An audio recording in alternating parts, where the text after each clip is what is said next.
everybody, and welcome back to Frank's retirement home. Grab up a chair, get you a quick seat, guys. We're in for some week 9 madness here. I'm Freaky G, joined here with Barry Toppings, and we have a fantastic Walker set ahead of us. Odin's Headhunters versus Mystic Sea Serpents. Barry, these guys, they're not just fighting for each other, they're fighting seating here. Yeah, very important seating. You know, because the gauntlet's a rough one, man. Because there's some if headhunters end up down there in the gauntlet, there's already some pretty good teams down there. It's gonna be a rough competition. And then unfortunately for the winner of the gauntlet, probably going up against Cyberpunk Otters, which is no slouch.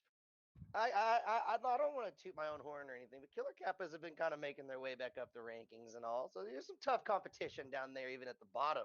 Got to watch out for. Aside from my own shameless plugging, we have some other business to attend to, of course. As you said, the Mystic Sea Serpents, they got their work cut out for them, but it's the Odin's Headhunters that really have to work here. They're the ones that are on the chopping block right now. Yeah, I think for this for this headhunters team, man, when they look good, they look really good. But when they don't look good, it's like you know they don't have that happy medium, right?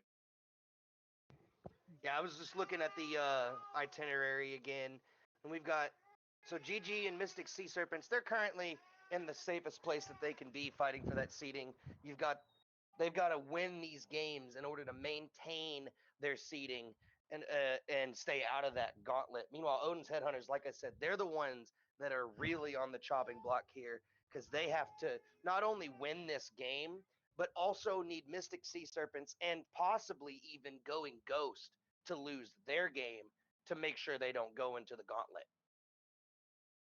Yeah, and sea serpents and ghosts. That they're both very competent teams. Don't let the seeding fool you. There, losses happen to every team, Mm-hmm. and if we're just looking at the lineup tonight, they also have fried ice cream subbing for sea serpents tonight. Mm. So that could shake things up with the dynamic a little bit.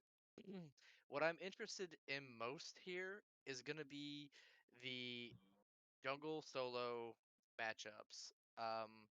Because both 6 Point and Orion both do works for these teams. And it's going to be, I think it's a decent matchup. Um, Orion's probably a little bit better with mechanically, I want to say, but 6 Point is better at those rotations. Like I've seen multiple games where level 6, level 7, he's rotating over to the duo side, going for a gank to get that gold pressure fury.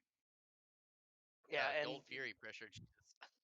a little bit of a mincing of words, but sure, I think we know what you were trying to say there. And like you said, it's that difference in the soul lane that can mean everything to a team sometimes, especially with the state of the soul lane right now. These this current patch that we're on, soul laners have come into a new birth. That we have so many more picks to choose from. For the longest time, it was mainly you're playing these attack speed style warriors that bring a lot of lane pressure and bullying. Now Odin's coming into the fray, and he's not just good in one role; he's good in three of them. You've got Guardians making their swing back due to the conduit gem buff. Another factor to look into. Also enhances the strength of one of the compositions that we were seeing a lot of for a while, that double ADC comp, because these Guardians are just such strong proponents of frontliners when you have that style of composition. There's a lot to look at here, and both these soul laners are definitely a key influence in the game as you're putting it. But it's not just the soul laners that I'm really looking at.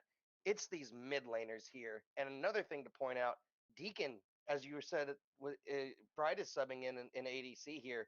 Deacon is also subbing in for the Mystic Sea Serpents in mid in this game, and he's up against Jolly Green. Yeah, I think that's a really good matchup. I've played with Deacon on several teams. Deacon has excellent comms. You're gonna know when someone's coming. You're gonna know when someone uses a relic. You're gonna know um, when someone uses an ultimate. I haven't had the pleasure of playing with Jolly Green, but I do think they're fairly even as far as lane pressure goes. So it's gonna be, I think it's gonna be heavily leaning on their jungler to on both sides to give one side the pressure over the other. Absolutely. And if we're going to point out anybody for sure in these two teams, it's going to be the two solid members on both of these rosters. And it's going to be Angelic Owl and IDK Mia. Both of these jungles putting up fantastic numbers for their team. Has totally different styles though. IDK Mia really likes that early game style, trying to get those camp invades. Plays those really what is the word? Hyper carry style jungles in the mix as well. Got those Ao Kwongs. She's also been known to play. I'm blanking, but I've seen it, and I know she can play plenty of other picks. I think there was a Pele at one point for her, or maybe that's Angelic Isle. I'm getting them confused. But the main thing is what I really like about these two in this matchup. They're so close in skill, and the jungle is a heavy pace setter in these current metas. Uh, Absolutely. The junglers can, if you have a jungler that's on it with the invades, with the pressure, because even if you don't have an early game god, you can still give pressure. You can still give pressure relief. Just pulling a bees or an Aegis or something like that can be huge for your team. Mm-hmm. Absolutely. And as we start getting into these picks and bans, we've talked about the players quite enough. I think it's time to talk a little bit about these picks here in this current game that we're about to be going into. And like we said already, I mean, I've pointed it out plenty of times since the start of this cast. It's the fact that uh, this current meta is full of insane picks. When you're going through these ban phases on your team, what are you looking to get rid of most of the time? Are you still doing a little bit of the meta bans, or are we targeting people out anymore? We don't really target people out per se, unless it's like, for example, if I'm going up against Formless and I know that like his best god is Thanatos, then I'm going to get rid of his best god to put him on something a little uncomfortable. That and Thanatos is kind of, one of those meta picks anyway. Um, but we do see the bands coming out here. We got a Thoth, a Chernobog, a Nemesis, and a Bake. It's so interesting too to see the Nemesis band come out on the Odin's Headhunters because if I'm not mistaken, I'm pretty sure Angelic Owl has been the more proponent player of Nemesis between these two jungles, and we were talking about how these two pace setters for these two teams could make such a big difference, and we're taking a pick away from someone who's played it more often. I find that to be a bit odd. It could be odd, but if they're looking to pick up a Cthulhu, you don't want to risk the Nemesis going into the Sea Serpent's hands. Very true, very true. With Cthulhu being so strong in the meta, you can't allow this god to stay active, especially if that's the kind of pick you're going for. Might have been a little high in the pick phase if that's what you were looking for, but she still has other strong counters, right? She gets really good uh, uh, attacks against against your Ganesh's, against your Cthulhu's, and plenty of other guardians. And with the double guardian composition being so popular, I mean, yeah, Nemesis being off the table doesn't shock me as much now that you say that. Yeah, and we got the Athena ban here. I think this god's fallen off quite a bit. I don't think it's a top three ban worthy unless you've got like a patented Athena player on the other team. Mm-hmm. Very true. And But yeah, Ao go ahead. Kwang. Well, either way, you're right about that Athena. I feel like she has fallen off quite hard, and she's just not been the same gods, especially in this recent update. But someone who has grown in power is this Ao Kwang pick, and I'm gonna just make the safe bet here. This is the jungle pick, and safe bet for sure on their side, Odin Headhunters, if they want this W, because this is one of IDK Mia's best picks. yeah, it is undoubtedly one of Mia's best picks. But we see the Kukulkan here. Um, you know, Kukulkan. we got a Kuzenbo. Kukulkan and a Kuzenbo. That is a lot of CC and a lot of damage. Yeah, very true. These two picks bring out a lot of damage. Hachiman. This is another stolen pick in the eyes of the Mystic Sea Serpents because they really like this Cuckoo mid for Jolly Green right now.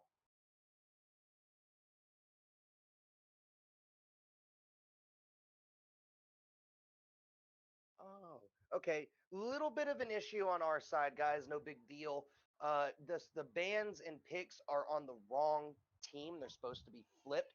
So for the moment, just flip it in your mind. Odin's Headhunters Medusa. is actually Mystic Sea Serpents, and Mystic Sea Serpents are actually Odin's Headhunters, which makes everything make a little bit more sense to me. This top pick for IDK Mia is a way better selection than for Angelic Owl. And in the same vein, Jolly gets his Cuckoo. So the points that I was making previously get flipped on their head a little bit. Yeah, absolutely. Um, what do you think about this Yamoja Hachiman duo lane going up against the Kuzumbo and what I can only assume is Medusa ADC as well? I think it's a lot of pressure on both sides there. Yeah, there is quite a bit of pressure, a lot of lane focus on both of these picks. But what I'm more prioritizing in Odin's Headhunter or in Mystic Sea Serpent's composition, I'm so thoughtful on this Yamoja. He does a really good job on it. But the other thing is that the late game of those two in the Mystic Sea Serpent's dual lane of Hachiman and Yamoja, way better team fight potential and way better late game scaling. I think the Mystic Sea Serpents are trying to go for a little bit of a late game comp, but I might also say they're dipping their Oh, toes a little deep in that. oh man! But I want to just point this out. They have a Fenrir Nike. Medusa. You want to talk about setup for your Kukulkan, your Spirit of the Nine Winds, your zoning? That is some of the best setup you're gonna get for that. Absolutely. Fenrir is well known in these many years of Smite for being one of the best facilitating jungles in the game. All you got to do is just pick somebody up and put them right back down in front of your team.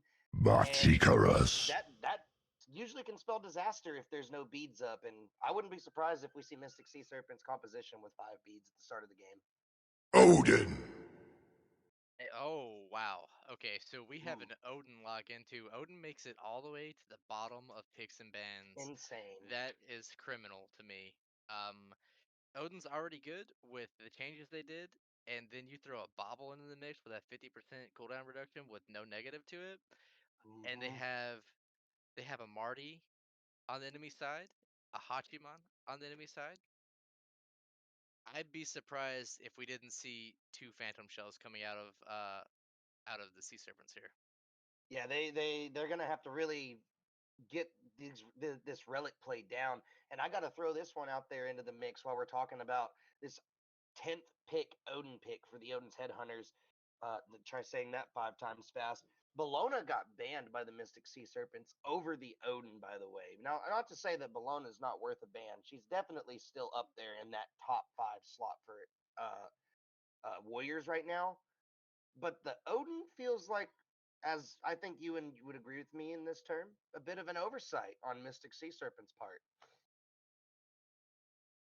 Oh, I agree 100%. Like, I think these teams are a little too looking a little bit too towards what the previous meta is and not really realizing how fast everything is shifting. And you know, you got to realize with 50% cooldown reductions, you're looking at a cage about every 35 seconds. 35 seconds. That's two team fights. Yeah, yeah. If the fight lasts long enough, it could even transition into the same team fight. You never really know.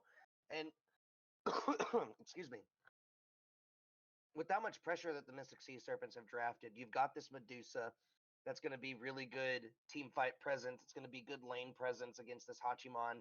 You got this Kuzumbo here, another relic pressure god. And then to mix it all up, you've just got damage coming from every single character on the Odin's Headhunters team composition. And that's not to take away from the Mystic Sea Serpents, because looking at their comp, they also are bringing the pain in their composition.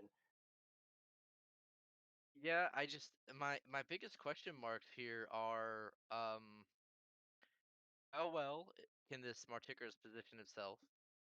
How well can this Alquang capitalize? Because they don't have a whole lot of beads burning capabilities outside of the Mhm. Alquang ult. They Yeah, got the not Hachiman stuff, but and the Emoja portals, but that's pretty much it. Yeah, not a lot of relic pressure on the side of Mystic Sea Serpent's composition. Now that you're pointing it out, it makes a lot of sense as to what we're seeing here. And I think that kind of just answers the question I'm about to ask you. If you're picking a team right now that's going to win this game, which one is it? Just strictly based off of comp. headhunters all the way. They're like Hmm. outside of the Medusa, outside of the Medusa and the Kuzenbo, I love their draft. It's Um, very strong. Go ahead.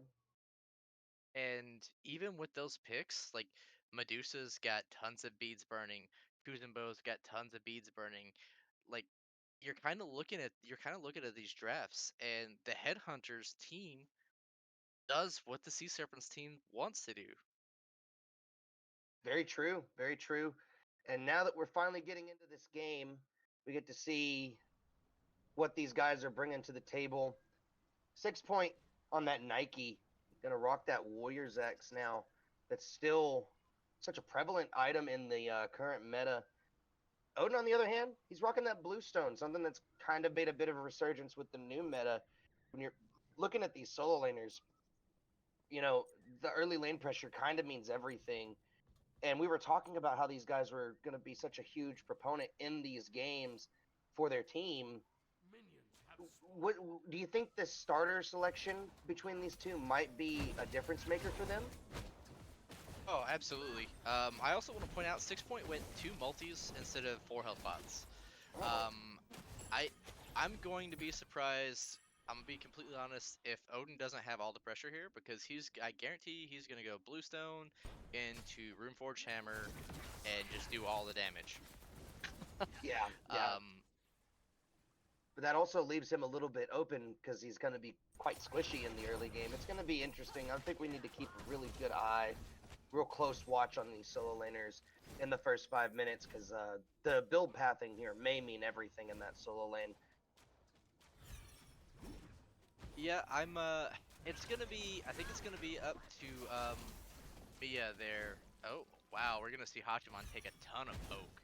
Look at this, already half health, burning Yeah, through the already pots. running. He's already low, has to use the pots, and not to mention acid spray now has that anti-heal on it rather than on her. I believe it was on her 3 for the longest time. The little quality of life change she got quite a bit ago, and those health pots aren't going to do a lot of healing whenever you're that low. It's an anti-healed, so we're going to keep a close eye on both of these side lanes because it looks like that's where all the action's going to be. And we were mentioning earlier, by the way, the pressure that these two gods would have into each other. These four is, I think, the words I was trying to say. And I mean, it doesn't surprise me at all that Lady Hokage and I'm So Thoughtful currently have that pressure. Oh no, not at all. I mean, you got Medusa is one of those. Oh my goodness. Wow. Mineral takes a Oh, tower shot, but Hokage gonna pick up the kill there with the acid spray off of the minions. And that's actually what I was getting ready to say here. Is Medusa's got a ton of poke damage with it, and you get stunned, and as you're running away, you get hit with the acid spray with the bluestone procs. Uh, that's a lot of damage. yeah, yeah. That's a very good way of putting it. That's a lot of damage, for sure. Mystic Sea Serpents, Mystic Sea Serpents really have kind of hamstrung themselves with their composition as well. It's so late game leaning. You really need all of these gods in their team to get to that late game portion. It's going to be a tough one for these guys. If they can't hold out in the early and they keep falling after this first blood, Odin's Headhunters could walk away with this game in pre 30 minutes. Yeah, and you see this Nike just getting pressured out by the Odin here. Um, we weren't over there. I'm not sure if they got a gank, but it doesn't look like it. Nike's probably gonna lose their blue buff here as well. And see Hachiman just he's half health. Odin's waiting for this blue spawn. Here comes Mia. Hopefully over here to this blue buff rotation. I'll be interested to see if they can get it. If they Yeah, do they're manage to secure the blue buff. able to secure. Now Odin at half health means he's likely to get his own blue invaded. A bit of a mistake on Orion's part. 6 point going to come over and help his jungle with this steal. And Pax, he sees the blood in the water over there. He knows better than to just step up. Won't be going over there, but also losing his blue in the process. A bit of a rough start now for this Odin solo. Yeah. And we're gonna see the Alquan come in. We might even see a tower dive here because Odin doesn't have the beads, and shield doesn't save you from an execute. Hachi As we falling see the very Medusa low. ult come out. Fenrir gonna dive under that tower and take another tower shot for a kill onto Fried Ice Cream again in this game. Not even level 5 yet. It's a pretty rough start all across the board for the Mystic Sea Serpents right now. Yeah, you're trading off a little bit of pressure over in solo lane, and your dual lane's just dying. And you're gonna see invades come in over here. Look at this. Yeah, Odin's If Headhunter Moja's gonna get caught out, she should just die here. She will just die here if she's not careful, but there is an ult potential. Good body Misses the blocks. person that she was trying to go for, and now being turned on by the 2 remaining members, Mia will finally get her first kill and second kill in that spring of invades there. So good defense from the Mystic Sea Serpents. I just want to break that down a little bit. The headhunters go for an invade there. Should have just got a free kill and got out, but wasted a little bit too much time. The Alquan comes in, does get the body blocked, but it doesn't matter when your Alquan's full health with a teleport. You just go right past you without a blink and get a free double kill. It just be like that sometimes. Unable to steal the purple buff. Fried Ice Cream will have to walk away only with the smalls off of that camp. But a little bit back in their pockets at the very least. So Mystic Sea Serpents have at least kind of opened themselves back into the point of contention in this game. They're no longer watching their side lanes crumble. Yeah, it's good. It's good they notice where they were messing up. You know, 1 or 2 counter rotations by Mia makes up for a bad early game. Your game's not really won in the first 5 minutes anymore, so it's really good for the Sea Serpents. Watching these duo laners go at it again, then it's been the Mystic Sea Serpents duo lane that's been mostly struggling throughout this early game. But now we're starting to see that coin flip, even with the level advantage on the Odin's Headhunters. And as you said, the jungles are kind of a big deal in this game, and they've made themselves known as a big deal. Angelic Alice found himself a kill and an assist, and Mia's found herself 2 kills. These jungles probably need to put more attention in that duo lane, because I feel like the game could be won or lost in this lane right now. Absolutely, like it's a very volatile lane. Like you don't want the Medusa getting ahead because Medusa just hurt. You know, going that ability-based route, what it looked like, and you're gonna see Nike get trapped in the Odin cage. Expends the ult, should go down here. 2 ults expended for Nike. I think you take that trade, honestly. Yeah. He bought a lot of time. As Mia's over here, knocks up, gets locked down by the Yemoja. Oh, what a comes down. Yemoja ult. It's going to be trapping there's in no both follow-up. of them. Kuzumbo, though, has got the ultimate as well. A knock up onto the Medusa with that Riptide is going to bring her back in, but nobody dies on Odin's Headhunters. So really good defense from them in this one. Kuzumbo's still here, though. This is a bit of a shock to see, and the auto attacks get woven through, but Hachi going to die to the Kuzumbo Kappa and the help of the minion wave there. So a bit of a trade. I don't think that was worth it for Fried. No, definitely not. I mean, to really break it all down, that had to be comms because Yemoja gets a fantastic ult there. Mia's running away, and there's no follow-up damage. See it, Nike. Very low, but no kill. So Odin's Headhunters don't get another solo kill, or another kill in the solo lane, I should say. And a steal attempt from Fenrir, unsuccessful, as Mia gonna make sure she's on time for these buff timers on this left side after the first invade. But these jungles, as I said, really putting the pressure in where it needs to be, and this is what we need to see more of. Is the 8-minute mark rolls around, these guys need to start showing their faces more often. Mia teleports over, gonna make sure that this blue buff doesn't get invaded for a second time here, but Odin doesn't really seem to care. He's going for it anyway. And Mia's gonna make the way over using the invisibility by primarily putting damage onto the solo laner and a stolen blue buff from the Nike. It's gonna be a much more difficult lane for that warrior over there now. So keep an eye on that one, folks. We'll see how that plays out from this point on. that also means that Pax gets to extend that small lead he's gained for himself. Yeah, and on top of that, you gotta look at the soul laners here. Odin has a level on him. He's got a kill.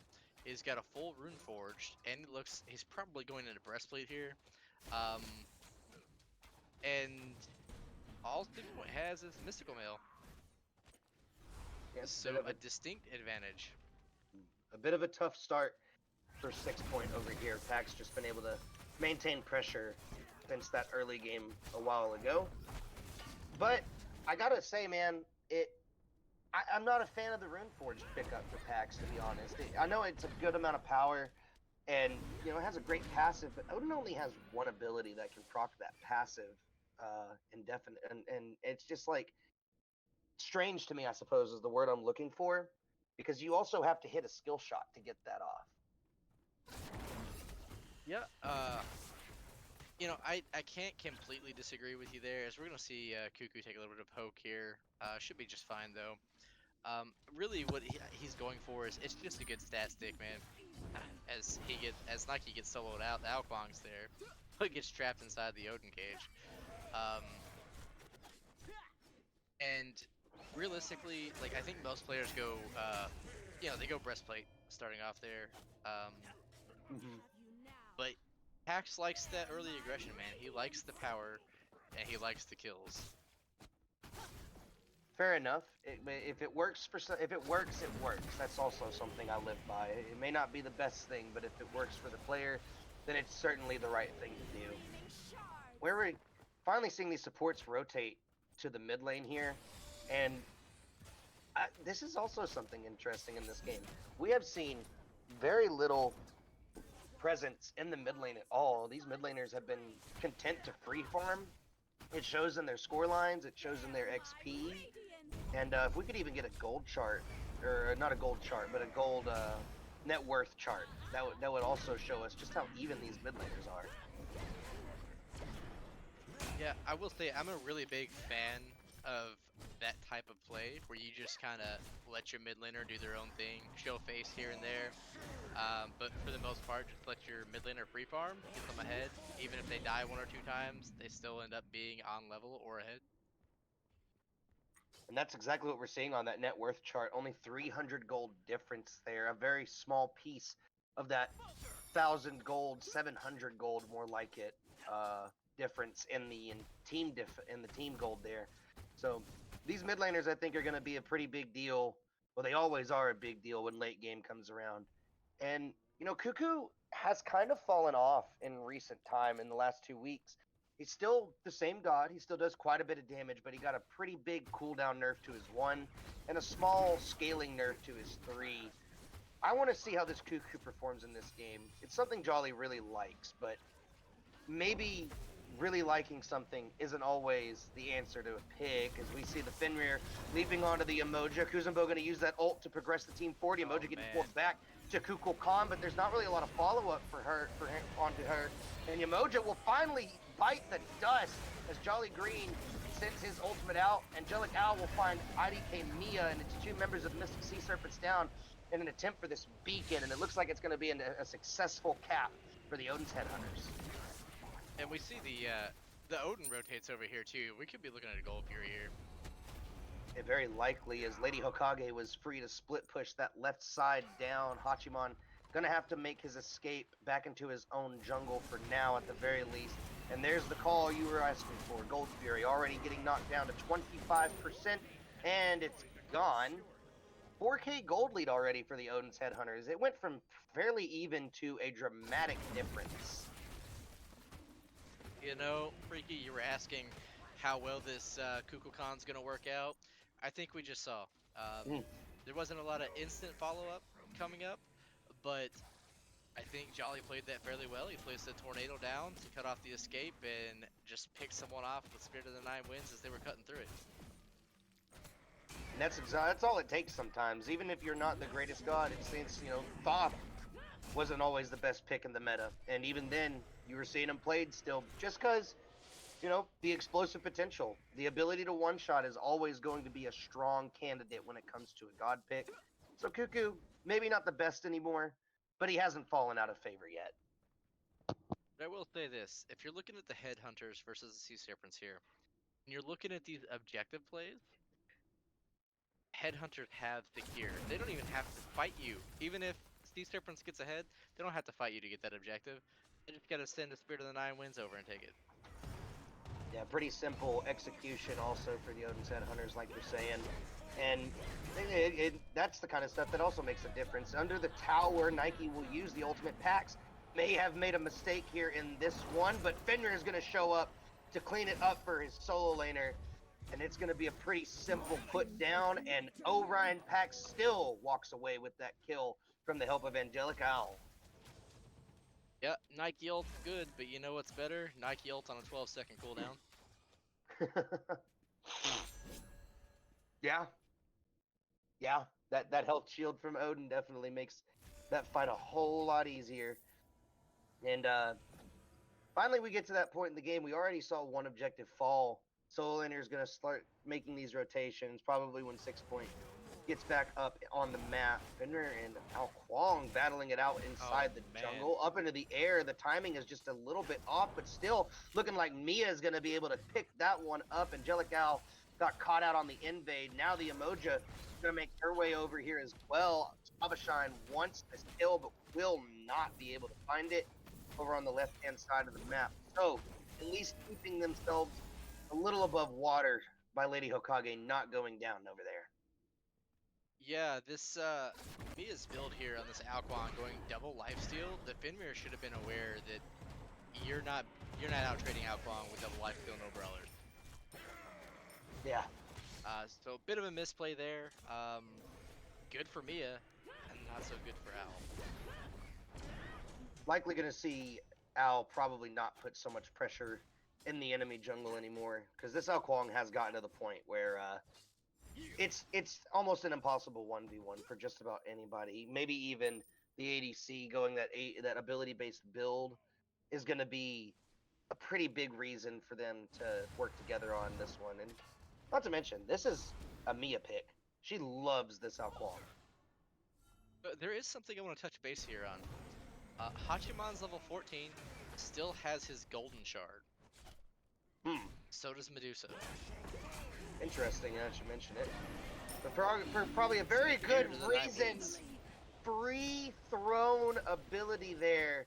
Didn't need any CC. He just tossed out the Spirit of the Nine Winds. Jolly Green feeling pretty good about that one. And I'm sure Orion's happy to just have even more pressure put in his lane. Yeah, and now we're looking at a 0-4 Nike, 3 levels down. About another level, and I would say just leave this Nike alone. Because at that point, you're not getting anything out of it. And you see Imir just jump on this Ao Kwong again, still no brawlers. Yeah, you might have levels. There goes the beads, or too Waited early it out. for the Mia. And it's going to lock him down against the wall. Fenrir going to try and get this kill, but the teleport saves her for a moment. Zabashine will find a kill on the Angelic Owl with the help of the mid laner there. And now they're going to turn their sights over to the Cuckoo, who also has to burn that Aegis. He's falling very low, but Deacon's not going to let this one go. Will find that kill. Odin showing up from the solo lane, though, means everyone gets locked down in this cage. Savashine goes first. Orion Pack's picking up a 4th kill. Marty finds his way out, though. Hachiman becomes the new target. Medusa falling very low, and Deacon will find the damage to put her down. Lady Hokage dying for the 2nd time in this game. And now Odin trying to chase down Nike over the wall. Marty looking over at the Kuzumbo. A little bit of a missed call on the target allocation there between these 4 people. But Kuzumbo will have to back, and now it's just Pax here. Hachi has rejoined the fight, trying to help his ADC, his mid, and his solo laner find this kill on the Odin. But it's not happening here anytime soon. Just way too hard to put down. Honestly, huge fight for the Sea Serpents. Yeah, you trade 2 for 3. I take those trades. And basically everybody on Headhunters had a lead. They may not have necessarily been shutdown kills, but you get some gold back, you get Beacon, and now you have a chance to get back into this game. Yeah, you're still 4K down, but you do have a chance to, stabilize a little bit here, stem the bleeding, if you will. Absolutely. And it's just not, even with the Mystic Sea Serpents getting that. The Odin's Headhunters are still up by about 3K, I think 3.5 maybe. If we can get a look at those gold graphs, it'll tell a bigger story for us.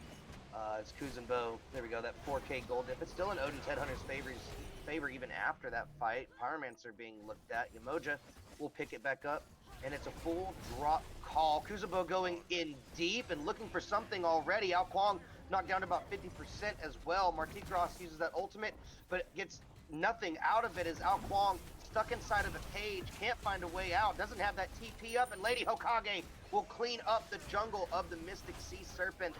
And now Yamoja looking like another juicy target. Not a good escape from that god. Means it's going to be very difficult to get out, and Yamoja will get brought right back to the other end of the tower with the help of Angelic Owl. And it's another successful team fight from the Odin's Headhunters. This should be a pretty quick T1 and straight to the Oni Fury. Yeah, Freaky, this is exactly what I was talking about. The Headhunters team just burns beads. Everyone on that team comp burns beads. Fimmer's got a stun. He's got his ultimate. Odin's got a stun.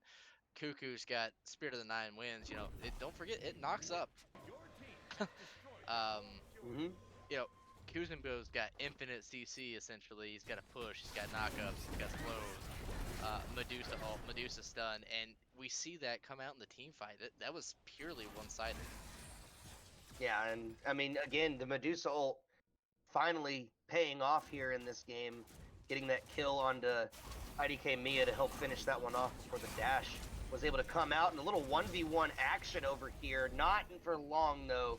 Medusa falling down pretty low. Pops that shell as well. Hachi will follow through on the horse, and Mounted Archery picks that one up. Cuckoo trying to find the last hit and will get that kill. Meanwhile, Odin over here fighting the 2v3v1 actually, and everybody's running from him. Deacon falling very low means Orion Pax gets another kill. 5-0 is the solo laner of the Odin's Headhunters. He's looking clean right now on this Odin pick. Jumps and lands directly onto the head of IDK Mia, but it's just not enough damage at the moment to clean that one up. Yamoja falling low behind him. I'm So Thoughtful picks that one up, and they'll finally stop chasing this AO to get this T2 tower. Nike coming up from behind, but looks like he's going to change his mind. 6 Point realizes that that's just not a smart fight to take. Yeah, people running, I'd be running too. That's a level 19 Odin. There's not a lot you're doing that. You need your Hachiman alive to be able to deal with that Odin. That's all there is to it. Yeah, you got to have that ADC here. It's the only thing that's going to be consistently shredding down these tanks. And I mean, looking at his build, he's got the build for it. Already got the dominance online, likely working towards that Ken size. So if he can get those Kens online, this Odin gets a lot easier to deal with. But that's more to it than that, though, man. Because the team fight from Mystic Sea Serpents has just not looked good. No, it doesn't. It seems very obvious to me that there is some miscommunication. We saw it at the early points where Yamoja locks their duo lane down, and they don't get a kill out of it until Fried ints for the kill and then dies to the Kuzenbo. You're seeing it in every single team fight. Like, there's just no clear conscience comms. Like, what are we doing? Who are we going on? Are we fighting this? Are we backing up? And then they just die. And I mean, it's shown even more so in your statement there. Just look at the positioning on the map here. Hachiman all the way in duo lane right now, trying to farm up that gold most likely. But all of Odin's Headhunters, they know what they want. They want this Fire Giant. And it's going to turn into a fight for the solo laner up into the air. Not up in the air, but getting grabbed up by the Fender. Spirit of the Nine Winds connects, but that knockup immunity keeps it from going high. Doesn't matter, though. Jolly Green gets that last hit, and it's great coordination. But 4 ultimates had to be used there to take that Nike down. So this team fight gets a little bit more difficult. Hachi took the teleporter and gets locked down inside the cage on the Mounted Archery. You don't need 4 ultimates when Odin cage is still up. Marty falling low now. No T1 tower means it's going to be very difficult to find a home and safety. So Marty's going to run into that jungle, and Angelic Owl will chase him down. Yamoja now caught between 3 members of the Odin's Headhunters. Ao Kwang deep into the backside of that jungle. Cuckoo starts coming back. Made that back a minute ago just to get some more of that power spike. Fire Giant looks like a pretty easy target now with 3 members dead. Yeah, Freaky man. I think 6 points the only one that dies there. It's good for your team. You get 4 ultimates, but at that point, you know 4 ultimates are down. don't trickle in like that. They still have a massive gold lead. Every one of them has level leads. You're not gonna win that fight. No, And it's not. then, It's not a good fight to take. Go ahead. I'm wondering if you're Sea Serpents, who makes the call to trickle in like that? You know, you just get your farm. It's regular fire giant. It's not the end of the world. You just get your farm, call your people over, go do the gold fury, get some gold in your hands. Hmm. You know, Yeah. but instead we see essentially a team wipe, and now things are even worse for wear because now you have to fight for this gold fury, and if you step up, you die. Yeah, Fire Giant now in the pockets of Odin's Headhunters, 5 belts for 5 members. This Odin's Headhunters team has a plan, and they're playing on it. Orion Pax, again, just looks so clean in this game. Has been the main proponent. We talked about that early on before this set even started, how Orion Pax and 6 Point were going to be the major deal breakers for these games. And so far, that has been true for one of those members. Pax 5-0, 7 assists. Who knows how many stacks on that cage? It's a dangerous game you're playing whenever Odin's this far ahead and is able to have the impact that he has had. And you see, they only have one shell on the side of Sea Serpents, and it came out of the solo laner, not the support. Yeah, you need a little bit more than that. 3 stuns in the back, but that's not enough for them to walk forward on. Fire Giant still around their waist as this T2 is being looked at by the Odin's Headhunters. Looks like the Mystic Sea Serpents have decided to back up and give them a little room to work with. Kuzenbo diving in deep. Meanwhile, the Nike goes onto the back line. No damage taken, but the Kuzenbo falling very low. The Odin's Headhunters have finally made a mistake that the Mystic Sea Serpents can capitalize on. Huge damage from that ultimate off of the Cuckoo, but Spirit of the Nine Winds does not do enough damage to kill everyone in this game. So every one of the Odin's Headhunters will finally have to make their retreat out of this tower, maybe even fall all the way back if they can. Al Kwong lurking in this jungle, trying to find a kill. Not close enough to do any damage, though, so nothing meaningful in this push off of Mystic Sea Serpents, but they do defend this T2. Yeah, Headhunters get just a little overzealous there. Kuzenbo's zoning off, and maybe it wasn't exactly clear what needed to happen there. There wasn't enough damage going on in the tower there, but you have a Medusa that is built ability based. You're not gonna have a ton of tower shred there. You got a lot Mm-hmm. of burst damage, but you don't have the tower damage. So, in situations like that, you kind of want to see a little dip in, get some damage on it, dip out, poke the enemies a little bit, repeat. Mm-hmm. And not to mention that, 6 Point actually did a fantastic job in that siege defense. He jumps forward, ults immediately, and just gets every one of Odin's Headhunters backline to attention and just says, "Hey, don't worry about the tower. Look at me, guys. I'm big scary solo laner. Look at me. Do something about me." And everybody on the Odin's And they do Headhunters it. does it. Yeah. So great job from 6 Point in that defense to save that tower and save his team as well. Yeah, and you know, I'll give it to him. It was a good defense. 6 Point basically allowed his team to win that fight there. But Headhunters say, okay, we'll just push down mid instead. Yep. Good response. You can't defend everything, and Mystic Sea Serpents in their attempt to farm up and catch up to the Odin's Headhunters means they're not going to be grouped up for that tier 2 defense in the mid lane. So some good macro game from the Odin's Headhunters, and they are actually looking at this tier 2 and right again. They're going to make another attempt at it. Everyone of the Mystic Sea Serpents, though, is aware of it, but 2 are still in mid lane, and I'm sure that the Odin's Headhunters have realized this. Now everyone's sallying over to the right side of the map. Tier 2 gonna fall, though. Nike jumping in, looking for another target. Odin Cage is gonna come out, though, and stall out all aggression from the Mystic Sea Serpents. And with that cooldown at 30% for the Odin, I think he's not concerned about it. Yeah, not at all. Not at all. Hey, you're gonna be seeing that cage over and over and over and over. One thing I do want to point out, we were just singing 6 Point's praises, but he also has Prid one on Nike. Hmm. Not the best selection Yeah, for sure. yeah, it hurts your ultimate. It doesn't help it. It hurts it. Um, but we are seeing some fight here. Headhunters still have an advantage, but it's not as massive as it was 10 minutes ago. No. Um, we're 28 minutes in the game, all 29.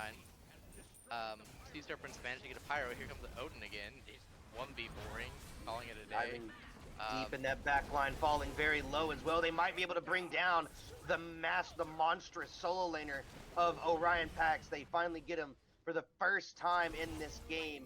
And if I'm the Mystic Sea Serpents, I'm calling Fire Giant right now. Bring these guys over here. Bait them in. Let's get these kills on these backliners now. Solo laner down. It's a tough fight to take now, but instead, they're going to actually look at this beacon right now. Cuckoo really far up. Finally gets realized by the Mystic Sea Serpents. They're going to put some damage on him. Unable to find any real CC, though, so he only takes a poke as they continue to cap this beacon. This is going to really help out their future pushes as they knock down some of the health on the tier 2s and that last tier 1 remaining on the right side of the map there. It's unfortunate that the Mystic Sea Serpents didn't take their chances with the FG, but they still find something off of that kill on that solo laner. You know, this 5.5K lead at 30 minutes really isn't all that big of a deal. Now your Sea Serpents, you can, but look at the Headhunters. Look exactly where they're going. Oh, yeah. Quick calls from the Odin's Headhunters, realizing, hey, they completely abandoned this project. Let's pick it up for ourselves and take it. And they're going to start it up pretty quickly as well. Kuzumbo, not the one doing the tanking. It's actually the Medusa right now. Nike actually TP's in. Looking at that Kukulkan, Aegis is going to come out. Only stalls out the damage for a second. Great grab from the Fenrir, though, is going to keep him from taking that one away. Now putting some damage onto the Nike. Shields up, though, so he's able to block those auto attacks. Kuzumbo now being looked at by 6-point Yamojis here. Great ultimate from Shine as well, putting in 4 in that wall. Deacon trying to find some damage. Medusa falling low. We'll be able to get that dashed out, but 6-point's got the jump, and he's going to try to find this kill. Isn't able to connect all the damage. I'm So Thoughtful falls, and 6-point goes as well. It's solo for support trade. Odin Headhunters still looking pretty strong, but their Medusa has to reset here, and that means Mystic Sea Serpents may be able to look at this Fire Giant. Yeah, the only thing they got to be worried about is this Cuckoo lurking around the edge here. Got the Spirit of the Nine Winds, and you've got an Odin to harass. Gotta play it correctly. You can all go wrong in a matter of seconds. If I'm Sea Serpents, we don't want to 50-50 this. If you lose this Fire Giant, it spells the end of the game for you. And it sounds especially like they when heard you. Got 2 people have health. It looks like they heard you as well. They dropped this Fire Giant here, get rid of those wards, reset their weaker players. 4 members of the Mystic Sea Serpents are still here. Odin wrapping around the back here. Fenrir also getting on that Pyramid hit. Looking for some CC. Hits the Emoja. So some damage onto the support. Sitting at about 50% right now. Needs some tornado damage as well. We're going to have to back up here. Looking pretty low is the support of the Mystic Sea Serpents. And Odin Headhunters, they make the call. No, they don't. Nike's back, though. They definitely see her walking through that jungle. Maybe try and find something here. Nope, gonna fall back to her team instead. 6-point playing the safe way right now. Odin also TPing back in. Gonna try and find some CC once again onto Hachi. These guys are playing very precariously on the edge of this EFG pit right now. Look at the positioning of this Alquang, though. Alquang could very easily get picked here. Does manage to teleport out. You know, this Cuckoo, look at the damage. Look at this damage. It's just a lot of poke. Who's gonna pull the trigger here? You know, are we looking for a jump in Odin cage? Is that what's gonna start this fight off? Or I'm not sure. Are Headhunters just gonna pull it? It's a tough call. Odin's Headhunters do have the ability to pull it in their face. They do win the 50-50 more often than not. So we're looking at a very close matchup here, even with the gold lead in favor of Odin's Headhunters. Playing scared as the Mystic Sea Serpents, but probably with every reason to. I feel like a good Odin cage, and this game becomes much more difficult. Odin diving in though, no cage yet. Yeah, actually, wait, the cage did come out, and now that's the cage I was talking about. Medusa falling very low as well, though. Emoja is going to finally throw out that River's Rebuke. Mia finding the first kill in this one. 6-point had fallen at some point as well. Mia gets a double kill. Jolly finds a kill as well. And it's all of the Mystic Sea Serpents backing up here as Deacon falls low. Hachi's able to trade out the mid laner, though. It's a 3-for-3 trade in both directions. And Odin falling as well. Fried Ice Cream coming up huge for his Mystic Sea Serpent squad, and Kuzenbo's only the only member remaining here. Gonna try and take down this Kuzenbo if he can. Otto's just not connecting, not able to find the CC. He may be able to walk out He's of just this buying one. time. He's buying time, but he won't be able to buy much more. Hachi chasing after him, going towards this tier 2, gets the one off, dives in, and finds the auto attacks. Fried comes up huge for the Mystic Sea Serpents here. Sabashine also getting a good ultimate in there just to make things interesting. You know, it's gonna be an instant call just to go back to this Pyromancer, but I'm wondering if they just let the Kuzenbo live. At this point, can they do Fire Giant? Does Hachi have the shred? He's got his upgraded I think starter. they can. He's got Yumocha there for heals. You know, Yeah. I think it's a better call than it may seem because they don't have their support for at least 25 seconds once Orion Pax comes up. They go to an objective, you're taking a 4v5 if you're the Odin's Headhunters. Not having that support could be a big deal. I'm So Thoughtful has been a big proponent in the dive for the Mystic Sea or for the Odin's Headhunters, but it seems like they're not going to take the risky call of Fire Giant and take that 50-50 chance. Instead, they're going to go to this Gold Fury and pick up a Primal Fury to help with the damage of that Fire Giant in the future. you know, I want to say, yeah, look at the full swing. Fried goes huge in that fight. I'm not downplaying Mia. Mia did a lot of work there too, but Fried just kind of took that into his own hands, knowing, hey, my Yumocha's right over here. I got heals, Mm-hmm. It and doesn't take much. you know, you're level 20 ADC, fully upgraded starter. There's not a lot that can take you on 1v1. Oh, look at the crit is coming out. Deacon will take the last hit. Greedy mid laners as the Fire Giant's being pulled. Angelic Al is down. Ward goes out. Fire Giant falling to about 25% health. Cuckoo stepping back. Nike being a little bit of a distraction here. Won't let this Cuckoo free Huge cast, and damage. it's Jolly that falls first. Medusa did find an ult, but with no Cuckoo available, means the Odin's Headhunters still are able to cap this one. I'm not sure how they were able to do it. It looks like Kuzenbo was the one that was able to confirm that for his team. Medusa falling very low, though. Fire Giant's not going to matter if every one of Odin's Headhunters go down here. Kuzenbo, once again, being the distraction for the Odin's Headhunters. He'll finally be let go on that leash as they turn their attention to the last remaining Tier 2 tower for the Odin's Headhunters. EFG was not taken, but you don't need it if there's no one to defend it. That's true. Yeah, we should see a Phoenix Ball here. It's just the tanks. Yeah, Fimmer's coming up in 8 seconds, but he's built hybrid, so he's not going to be one-shotting anyone. No, and Nike goes in. Kuzenbo going to use that ultimate to disrupt. Hachi goes down very quickly. I'm So Thoughtful getting that kill. Nike being pushed back into the tower, and I'm So Thoughtful picks up a double as the support, and it's a full retreat from the Mystic Sea Serpents. This Phoenix push just did not play out the way that Mystic Sea Serpents had hoped. I don't know if you noticed this or not, but Hachi was tanking that Phoenix. Oh, I did not notice that.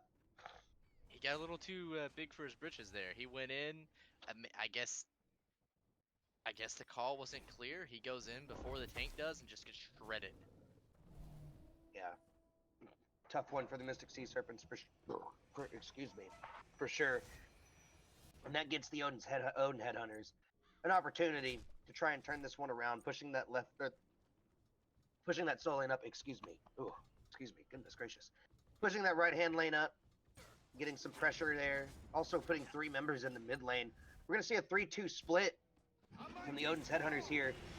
Going to split up those Fire Giant buffs as well, meaning that there's going to be pressure on these towers from both sides. Mia taking some damage. Fire Giant buff going to walk inside one side. Meanwhile, Fender falling very low. Yamoja has that ultimate still if they need to defend that right-hand tower. Mid lane Phoenix, though, is getting looked at by the Kuzenbo and the Medusa. Lady Hokage able to get the damage out fast enough to take that one down with the little attack speed that she does have. I think it's a little bit more difficult for the Mystic Sea Serpents after a botched Phoenix Siege and now a botched defense as well. Yeah, a little rough. But we're dead even at this point in the game. We're 38 minutes in. It's still anyone's game. One team fight is gonna decide this game. And early game, I would have said, you know, hey, Headhunters got this in the bag. But these past couple team fights have really been going the way of Sea Serpents, and until someone Ooh. gets deleted by a Kukulkan. Yep, Cuckoo finds the kill onto Mia once again. 5-5-5 is the jungle of the Mystic Sea Serpents. It's been a tough game for Mia. Just hasn't been able to find her way into these ultimates. Not being able to go up into the sky as a Ao Kuang means you just don't get as much of that start over and go again potential. And it's probably the reason why she's been struggling so hard. Everyone on Odin's Headhunters has beads to some degree. Aegis on some of these backliners. Lady Hokage actually goes the shell route, just trying to get that shell for the Odin or for the Emoja ult most likely. The only person that doesn't have beads is I'm So Thoughtful, but I don't think you're really concerned if you're choosing bow if Mia tries to go on you. Yeah, not really. I mean, yeah, sure, you've got the execute, but worst case scenario, you just press forward. Yeah, and you're not really worried if your support's the one going down there either, are you? You know, Kuzenbo is so incredibly tanky. He's got thorns built into his kit. Alquang's gonna eat probably just as much damage as he's putting out. And I want to say this Alquang build is actually suffering a little bit because of how much lifesteal they build. You know, there's Mm-hmm. not a whole lot of power in that build. And No. in my experience, Alquang doesn't need more than one or two lifesteal items. Yeah, you probably could have stopped. She probably could have stopped after that. After the Bancrofts there, the Typhon's Fang, but caught out in the jungle is the mid laner, and now the Mystic Sea Serpents are scrambling to help their team. Two locked in, and Jolly Oh picks my up goodness. Sabashine. Nike has no way out. The jump's on cooldown, being pushed around inside the Odin cage and down in a matter of seconds. Jolly Green picking up a double kill on a surprise engage, and Lady Hokage gonna find a kill onto the ADC as well of the Mystic Sea Serpents. Only two members alive. This is going to be a pretty easy fire giant for the Odin's Headhunters. Yeah, even with the low health bars, I mean, you've got an Alquang there, but look at all the beads. There's almost no relic usage outside of Lady Hokage. Yeah, you got to blink down, but anyone that jumps in there and tries to steal that, they get insta deleted. Mm-hmm. Now you've got these And Oni minions on the Phoenixes as well. Makes this a lot easier for the Headhunters to take this fire giant. They're gonna have to deal with these waves, plus fire giant waves are coming down, and that mid Phoenix is spawning. You have to make a choice here for the Mystic Sea Serpents. Do you defend this fire giant, or do you defend your base? I think if you go to the fire giant, you send one person. You know, but Yeah, who do you send when three of your people are dead? You have to give it up. You have to defend your base. that looks like the call from the And Mystic Sea Serpents. but what do you do when this Odin just comes for you, throws a cage around you? There's no Phantom Shell ready for you to use, and then there's no healing for this Alquang if they're inside the cage, and you just get locked down by all the CC and eat a billion damage from Kukulkan. Yeah, I think if you're the Mystic Sea Serpents right now, you're probably just talking about game two more than anything. You're still going to try to play this one out, but you're definitely chalking this one up and saying, "All right, guys, we did something wrong here. This one feels like a pretty big draft diff. Let's go ahead and think about what we're going to do next game because this one's going to be a pretty tough one to win. Good pressure and damage onto plenty of the members of the Mystic Sea Serpents means that this right-hand Phoenix is a little bit easier. Nike jumping in once again, 6 points, trying to play hero one more time if he can, and he's just not going to be able to do it. Angelic Al finds another kill. Tornado comes out, doesn't connect onto anyone, but backs everyone up from the Mystic Sea Serpents. Going to heal up with that Fire Giant buff for a little bit, try and see if they can re-engage on this Phoenix. There's still 3 members alive from the Mystic Sea Serpents, and this right-hand Phoenix could be the difference maker. Going in though, and a blink comes out, trying to find a kill if they can. Deacon will at least get one in response onto Jolly Green, but he's not going to be here for much longer. Beads gets burnt, throwing out some damage. Pax finds Mia. Only Deacon left alive for the Mystic Sea Serpents. He's not going to be here much longer, folks. He's gone in a matter of And seconds that's when Angelic Al gets a hold of him. It's 50% on the Titan, and it looks like game's going to the Odin's Headhunters. Yeah, I didn't have a chance to analyze that last fight, but what I was gonna say is, yeah, you got three to defend, but you got no front line. I think I think Headhunters played that excellent. You take care of the problem. 6 points been the hero on basically all of these sieges. He dives in, you kill the Yamoja. They have no healing. and now their front line's gone. You just walk in and do your thing. Hmm. Yeah, trying to play hero after one successful defense ends up costing him in that last team fight and costing his team as well. A decent game from the Mystic Sea Serpents, though. They had some good moments in this one that showed that they still had potential to come back. Honestly, if I'm the Mystic Sea Serpents, this game was not lost by team diff. This game was lost at with the draft. And I think some small and simple adjustments could help them bring it back and potentially win game two, bring this one to a 3-game set. Yeah, they had some good team fights there. Like they had the potential to just swing this game on its head after that fight over in the fire pit, and it just kind of didn't go their way after that. The botched Phoenix stage was the beginning of the end there. Everyone likes to talk about the beginning of the game, how bad team snowball. Yeah, they Headhunter snowballed pretty good there, but they didn't do a whole lot with it. Um, and it just comes down to the team draft. Look at all the beads that they can burn. Look at all the setup they have. What do you have on Sea Serpent's side? Looks like the Sea Serpents didn't have much of an answer, but we will be back in game two to see if they can find an answer and maybe bring this one to a 3-game set right after this break.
Hello, everybody, and welcome back from that short break. I'm still Freaky G, and it's still Barry Toppings. And Barry, that game one from Odin's Headhunters just looked fantastically played.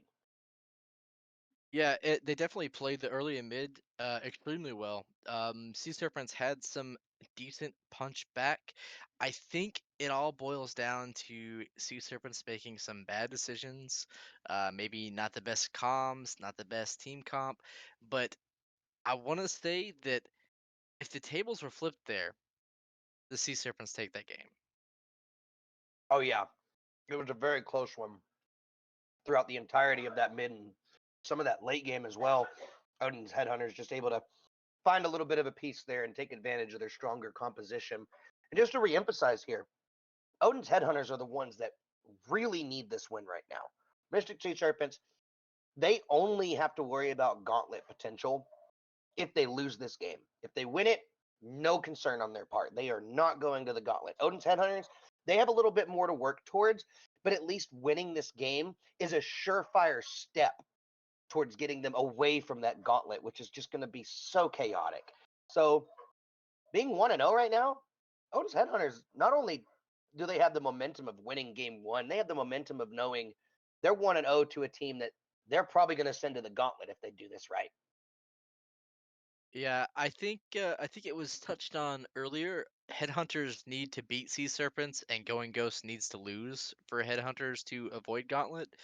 Mhm. Um, but you're up one game on Sea Serpents, so you're looking good there.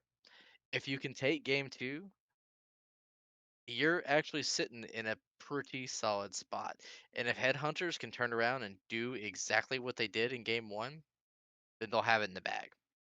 And I just got to say, man, there is absolutely no way that the Mystic Sea Serpents allow Odin's Headhunters to do what they just did again. After the draft that was selected and the team that Odin's Headhunters was able to get, I mean, for goodness sake, Barry, we saw a 10th pick Odin. That god is usually banned in the first phase. I'm not going to say anything too drastic. I'm not going to get too dramatic about it, but that's a little ludicrous, isn't it? Yeah, I'm. You gotta realize though, this is Walkers. So it's not necessarily what meta is and what meta can do as much as it is comfort. And Odin is kind of one of those gods. Yeah, he's easy to pilot, but you really got to see somebody do it before you know they can do it. And Orion definitely showed that. Keep Odin out of this man's hands. Well, I'm just excited now to get into this game too already. I want to see the Mystic Sea Serpents make the adjustments necessary. Do they get rid of the Odin? Do they ban it? Or do they play it? What are your decisions here, especially whenever you let it fall so far in the draft? Do you take the risk of Odin's Headhunters picking it again? There's only one way to find out.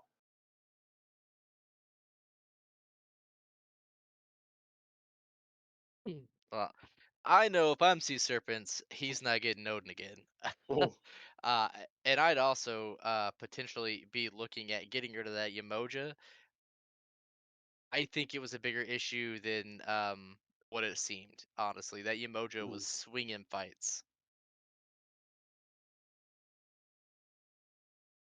All right, everybody. There's a little bit of a technical issue again, but not a big one. Something we can definitely work with. We do not have bans for this game, but we do have the picks.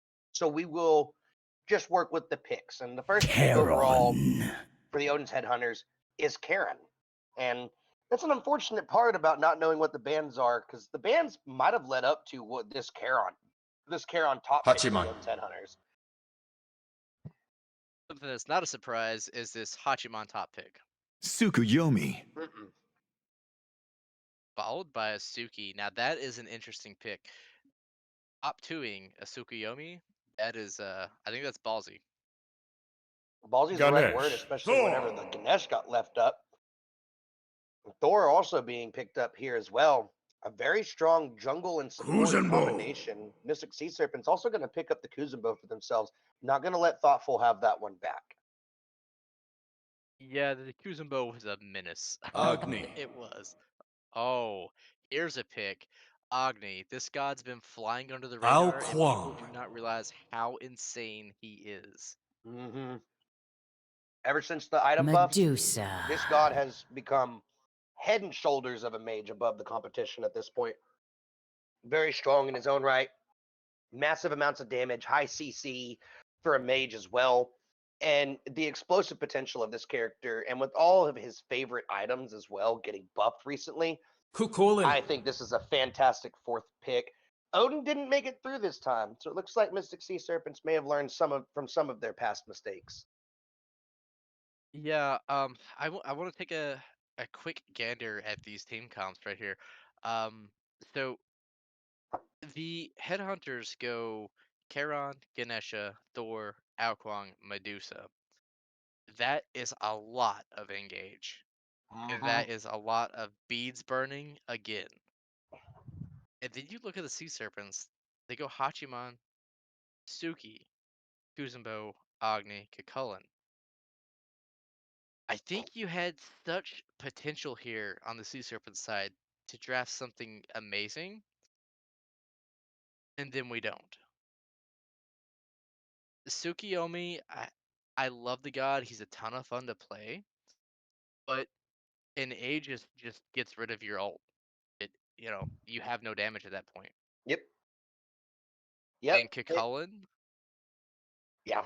yeah, he's feast or famine.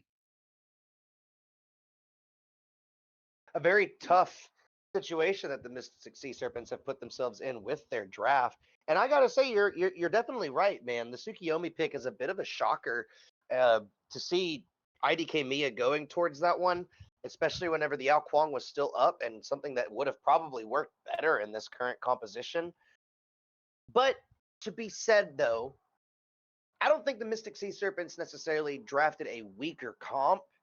I think they drafted a more difficult comp to play because they still have Yeah, strong engages. There's just a lack of, well, let me rephrase that. There's no lack. It's just that Odin's Headhunters have such a simple execution with their engage that it just makes this draft from the Mystic Sea Serpents look bad. so I think this game's gonna come down to whose front line is gonna be better. Mm-hmm. Because if you can keep this Agni Hachiman free casting, then you're golden. Hachiman's definitely better than Medusa. There's no question about it. Mm-hmm. I'm assuming that this is it's gotta be a Charon mid, right? And I'm a big Agni advocate right now. Not a mid player, but if I was forced to play mid, that's the god I'm playing. Well, oddly enough, So I mean, the Charon mid also gets stronger in this patch with the changes to the items that he so loves. I mean, he was already skipping out on a lot of that book of Thoth. So I mean, no, to your point though, yes, Agni is incredible, and if these guys get the free casting that you're talking about, again, it's all about execution. yeah, it's gonna come down to your front line. Going to come down to the front line, but we won't know how much we have. We don't know how this engage is going to look until we get into this game. I am excited for this one to start, man, because these two teams got a lot on the line to play for. There's a lot on the table here, and I don't think anyone's ready to give it up just yet. No, the Sea Serpents are definitely not out for the count. Like you watch that game, and if you only watch the first 50, you only watch the first 15 minutes of it, then you say this is clear cut. Odin Headhunters wins this game. But then you get into that late game, the team fight portion, the objective pulling, what should have surely just been Headhunters winning. It wasn't necessarily the case. So let's see if Sea Serpents can pull this out. I really think one thing's for sure here is I think the Mystic Sea Serpents have a better 50-50 now. Well, they do have a better 50-50 now than they did before, but I think they even managed to draft a better 50-50 than Odin's Headhunters have, actually. Carinol does some damage, don't get me wrong, but it's not triple Agni bombs with a combustion bust. No, not at all. Do want to point out we have an Alquang solo into the Kukulin. Oh, this little magic here. Interesting decision from Orion Pax to take the Alquang. Not only keeping it off of Mia Interesting decision, none to say the least, though, considering that the Tsukiyomi got picked up, maybe thinking it was a Tsukiyomi solo. We'll never know what was in the heads of the players, but this Kwang solo, it's got some potential. Magical assassins have really worked their way up the leaderboards here recently with this patch.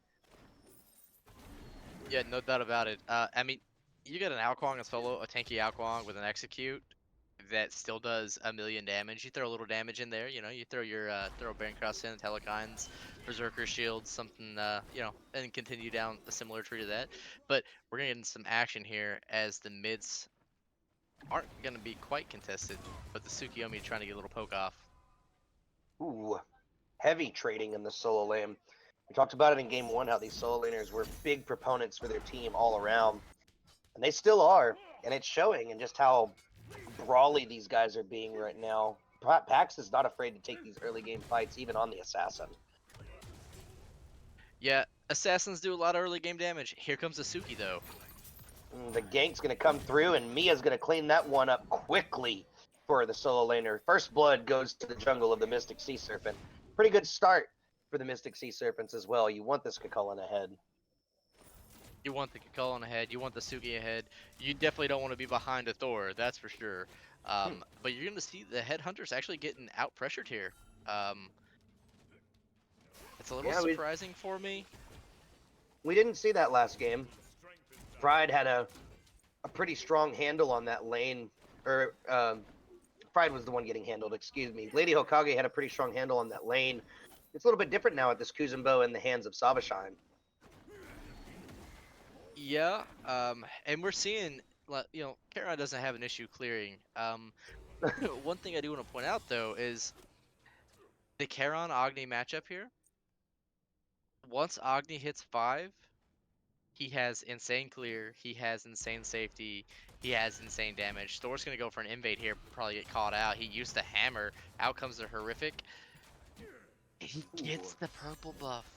With an auto attack, no less. Crazy. Great play from Angelic Owl, recognizing he had the ability to do that. Team rotated over as well, stayed confident in that moment, and was able to just pick that one up. That's a great invade for the Mystic Sea Serpents, or for the Odin's Headhunters here. Might balance out that swing of power. Meanwhile, in the solo lane, the brawling continues. Unable to get the chase down, though, so he won't be able to get the kill, but he will poke out that Alquang. Yeah, I wouldn't count Alquang out of the count. Kakulin's gonna have a little bit of that pressure. He's got 2 partial defense items picked. Looks like he thought it was a Thor solo, not an Alquang solo. Pretty safe assumption. But he's gonna have to time his ults perfectly to get that CC immunity. Otherwise, he's gonna become a dragon snack.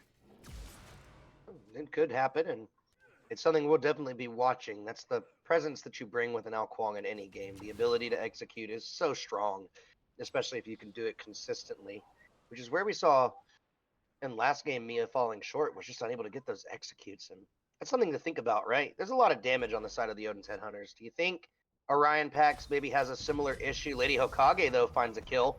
I'm so thoughtful, falling very low. Mia's going to find another kill, but landing down onto the Kuzumbo is the jungle of the Mystic Sea Serpent, or of the Odin's Headhunters, excuse me. And it will not result in a kill. There. Yeah. Lady Hokage coming up huge in that one.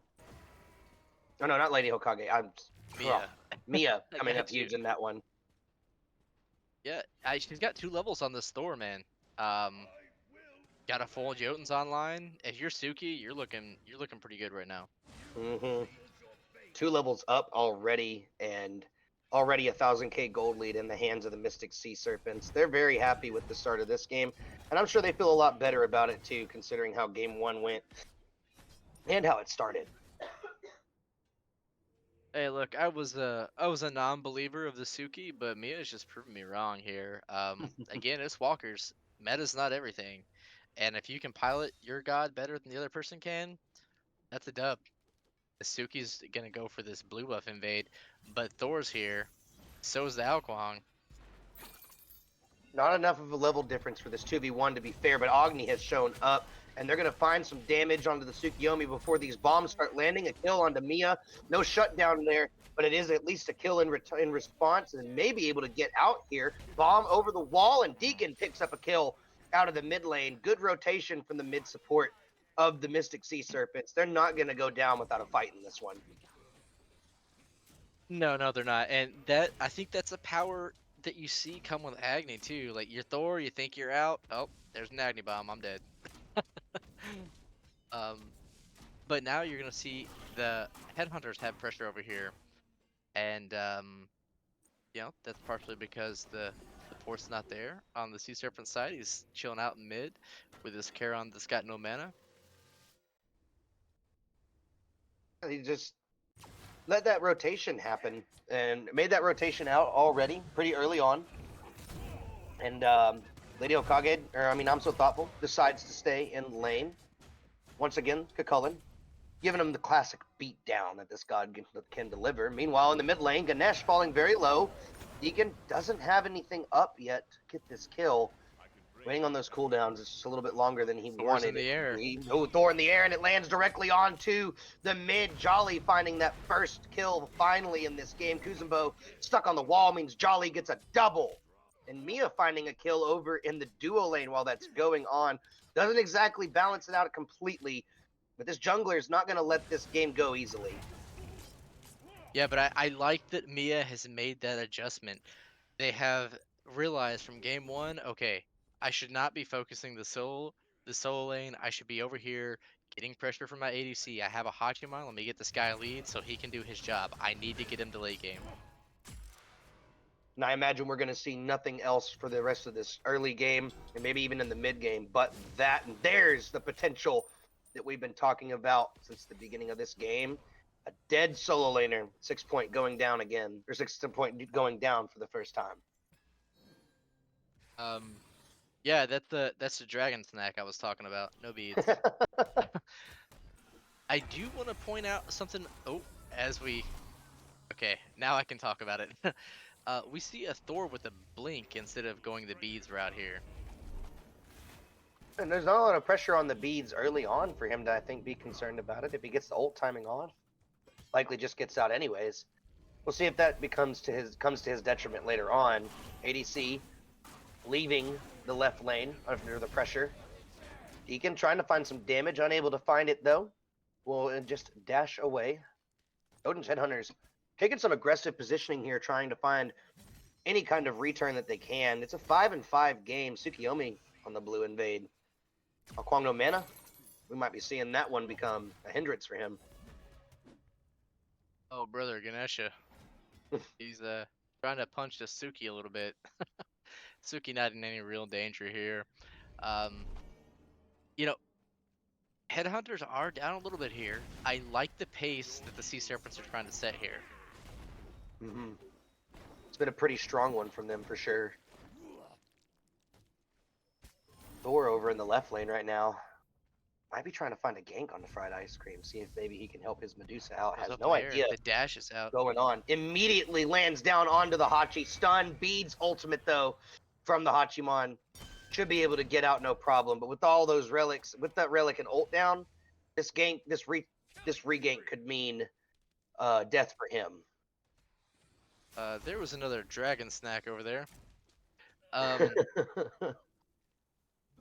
Dragon snacks, gotta love that. Oh, Tsukiyomi rotating over. There's the Aegis that you were talking about, and a shield to come up as well. I'm not sure where the shield came from, but it doesn't matter. Fried is here to clean this one up. Thor not taking any chances, will make his way out of that one. Yeah, just fall back, secure your purple buff here. It's gonna get contested. Oh, huge Agni bomb there though. Contested I do want to say that with Hachiman's speeds down and Hachiman's ultimate down, Medusa might be able to find her way into getting a good ultimate off and getting a decent lead here. It's possible. We'll have to see if that comes out. As the solo lane turning into another potential dragon snack is the oh my goodness, the Kukul. That's not who that is. Cucullin doesn't need to be a dragon snack, though. Yeah, I was tripping over that one. There's a Kukulkan last game, Cucullin this one, but don't need to eat that one. Just going to take the kill. And I gotta mention, I think the reason this is not going well for 6 point, it's that first item selection from him, man. Look at that. Oh my goodness, an immediate double ult onto the Hachi. No way out, no way getting out of this one. It will be a death onto Lady Hokage, but I'm so thoughtful. Will be very thoughtful about his ADC as he picks that one up for both of them. Yeah, that was a little rough. I think you might have been better off just not going for that dive because you really needed that kill. Don't get me wrong, kill onto Hachiman with 2 level lead on you is definitely good, but you want to stay alive. We're in the air, looking at the Agni. Lands down onto the Agni, Beads comes out, and he's going to use the dash to get away, but again, it's the relic.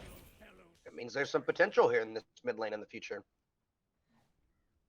Yeah, I will say one thing about Thor. Ambol Dawn is really good at getting beads. It is that for sure. Need to see the Odin's Headhunters coordinate that one a little bit better. Okay, we got the beads down, guys. In about 90 seconds, I'll be rotating back to that mid lane, and we're going to get a kill on that guy. We may be looking at another dragon snack here. There's potential for a dragon snack, but Cucullin did get that rage transformation, so he will be able to at least turn some damage around. Fried found that solo kill over in the left lane on Lady Hokage. Meanwhile, there's a beacon being pulled right now. Mystic Sea Serpents have pressure on it at the moment, and they'll take that beacon for themselves, it looks like. Yeah, I think Oh, Dharmic Pillars comes out, but Ganesh gets locked down for a moment, takes some damage. Interesting time to throw that one out. A little bit of that too little too late kind of moment. No beads on this Agni means that a dragon snack is in the future. Alquang putting out some damage. Now the Cucullin showing up for his team makes the Alquang back off, and nothing in trade for anybody here in this one. we're here 13 minutes into the game. It's dead even game, but don't get it wrong. The Headhunters lead is basically all in solo. It's a pretty big one too. Alquang is 2 levels up. And it's just going to get bigger. But, you know, you've also got a Hachiman that's level 13. So there's a little bit of a saving grace there. These outside lanes and this whole set has been kind of where the pacemakers have sat. Even the jungles not really, even with their presence in those lanes, haven't really been the big ones. It's always the outside lane. It's been the outside lanes in both these games where we see the most presence, and it's probably pretty typical of how it should be, right? Yeah, I mean, your jungler's gonna be there. Look at all this damage coming out, though. Oh wow. Deacon showing what a man made out of flame can really do. But you know, your junglers are very important early and late. You're gonna see Medusa come out there. I would have loved to seen a jungler lurking there, and to follow up on that. Pride's level 14 though. Dharmic Pillars does come out. Ganesh gonna have to use his dash though to escape. Horrific did get used as well, so a lot of ultimate trading, a lot of relic usage. Not really anything more than that. It's an opportunity for both jungles in this game to gank this lane. But look at this, Sea Serpents rotating over to this Alquang. Oh yeah, 3 members strong in the right lane right now. And it looks like he's going to be able to get out no problem. Knows that he doesn't want to take that fight, but a teleport from the Tsukiyomi means that they might try and turn their attention over to the left side of the map now. Hiding in that jungle, stealing away some small farm, as the Odin's Headhunters are wise to this. Take the green buff as well on his way out, and nobody's going to be here to stop the Tsukiyomi. Actually, he's going to walk right into a Thor and a Charon, and he'll make his way out now. Her way, I mean. Mia. Still trying to be the one here to make the difference for the team, and just hasn't been able to do it. Use the beads there. Out. Interesting choice. Tried to get aggressive, but just not able to find anything. A little questionable there. And I'm sure they calmed that. And this Alquang is just being a menace Pax is just W king. Dragon Snack? Not quite. No, no, we're not diving to tier 2 for a level 13 kick on. Oh, what an Aegis from the Thor, and it's going to be a Huge Dharmic Pillars to Thor walk wall. into. Thor Wall is going to stop everything that comes out from the Mystic Sea Serpents as well. A slow wave coming across the map's going to catch two, and it's going to be aggression from the Odin's Headhunters, but they're walking right into an Agni. Medusa falling very low. Thor off the mark. Pax finds a kill onto Fried Ice Cream, though, on this rotation. And it'll be one dead after a huge engage and re-engage from both teams. Yeah, break down that fight a little bit. So they had a really good disengage there. The Dharmic Pillars comes out. Thorwall stuns too. He's out. And then the re-engage comes in. And Orion comes around. I didn't even see him come up until he got a kill. Yeah, he kind of snuck up in there. I didn't even catch him. More surprising, though, is the fact that there wasn't a Gold Fury pulled in that. I'm not sure if maybe Thoughtful was too low to pull that, or if Orion doesn't think he's tanky enough to pull that. I feel like Gold Fury would have been a pretty reasonable call for Odin's Headhunters. Yeah, I mean, Anvil Dom was down, so you didn't really have to I'm looking at the wrong teams. Sheesh. The Agni bombs were down. The Agni bombs were down. You know, all three were used there. He was poked out. Oh. Unable to connect any damage. Mia's going to use the ultimate for the CC immunity. Up into the air goes the Thor. It's only Kwang on the ground. Thor going to land and just be off the mark by a slight amount. No Thor hammer connecting there. And now the Charon going to try to find a kill onto the Tsukiyomi, but he gets CC'd and pushed under the tower. Has the dash. Thorwall almost cost him there, and he's still being chased down by the solo laner of Mystic Sea Serpents, but ultimate not connecting means he gets out of that with just as much health as the jungle from the Mystic Sea Serpents. Sea Serpents just run right over here to this Pyromancer. Good call. Mm-hmm. Needed to be made, There's but nothing. Odin's Headhunter's going to pick up the beacon as well. This is a dynamic one. Wall. Oh no. Oh wow, massive fight coming out, and there's an attempt at a steal, but Orion has the ult. He's going to send someone up into the sky with him, and does not want to counter engage. So it's a Huge. 2-for-1 trade. Huge. That's all I'm saying. Yeah. Huge. It was a good play. 2-for-1 trade, and the Sea Serpents come out on top with a Pyromancer as well. 10 to 10. Headhunter Very is close. a slight gold leader. Ooh, they might be able to find a kill onto this Charon. Might is not the right word. Deacon will get it with the dot damage and the help of the jungle as well. Al Kwang is here. Going to try and find a kill now on this jungle. Can't find it just yet, though. Good combination is what I was thinking as well, as Deacon picks up a double kill. But now turning his attention over to the Tsukiyomi, and Thor will land and finally get a kill off the Anvil of Dawn. Agni, good dash out of that one, means the Thor wall won't stun him, and he'll get out of this one alive. If I'm not mistaken, we also saw, oh yeah, Lady Hokage was able to find a kill over here, and a solo kill at that, wasn't it? That was a little bit ago. I think Fried soloed her. I don't think it was. Oh, okay. Okay. Mistake on my part. Misread the situation. But I will say, this. A little bit of a scrap over here. Aegis comes out. Eats Close out one. of the Hachi. Aegis out of the Dusa. Both are primed for ganks. Here comes the Goon Squad. It looks like Odin's Headhunters are going to be the ones to try to find it. Thor in the jungle, looking more for the invades right now, but he will see this Hachimon show up. Good stun, but chooses to go for the invade rather than go for the steal. Confirms the buff. Let's get it. That's a pretty This good tower opportunity. goes down. Bride's in an awkward spot here. He's gonna have to. I was gonna say he's gonna have to ult out, but I guess he can. Yeah, there he goes. Oh, Anvil Dawn just off the mark. Oh, hey, Cucullin shows up. Beads comes out from the ADC of the Odin's Headhunters, and the chase is on. They're not even looking at the Ganesh that's so far back. Gonna use that to teleport in, but Thor has the hammer. They need to turn around and look at this Ganesh. They're missing an opportunity, and they're gonna let him walk away.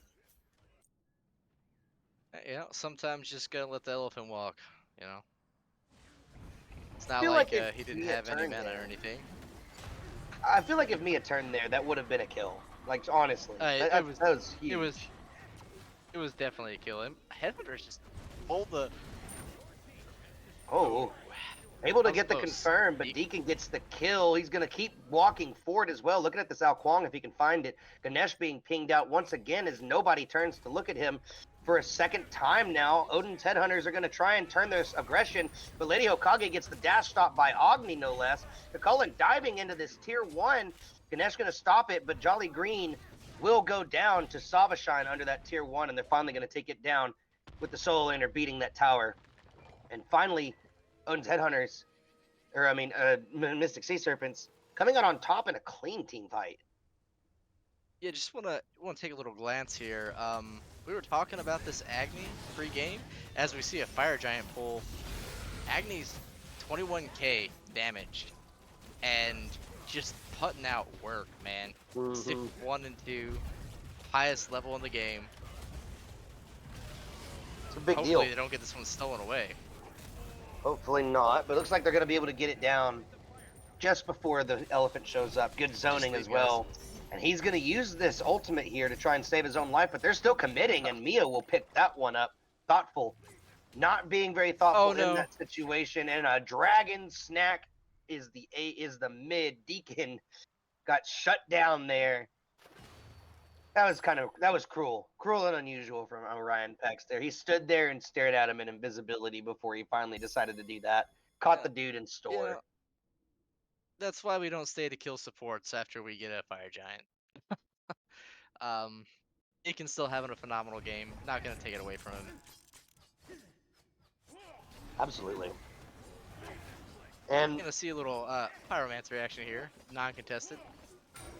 I mean, I wouldn't contest this. I wouldn't want to be anywhere near it right now. This Ao Kwang without an ult, easy target, I suppose, if you can kill him. This is one tanky Ao Kwang. He's got 2 defense items in the build, a lot of life steal, and he's got Death's Toll. Like, this is a team effort to take this one down.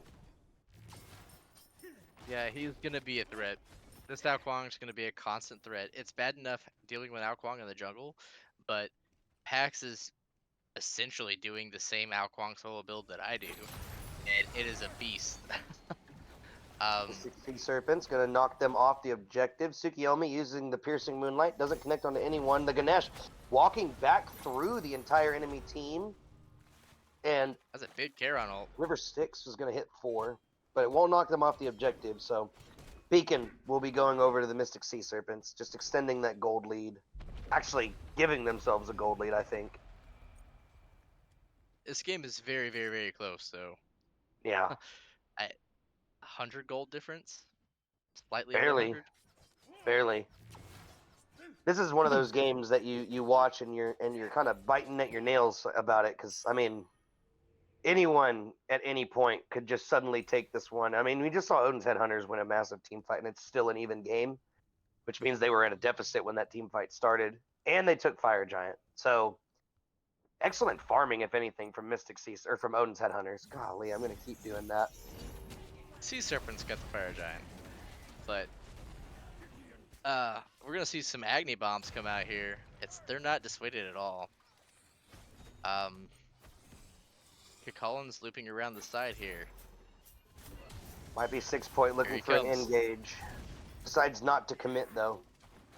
Poked out though. Mystic Sea Serpents gonna have to try and resustain off of this Fire Giant buff if they can. Deacon the one primarily low, down to 50%. I think the Odin's Headhunters might be able to find an engage here.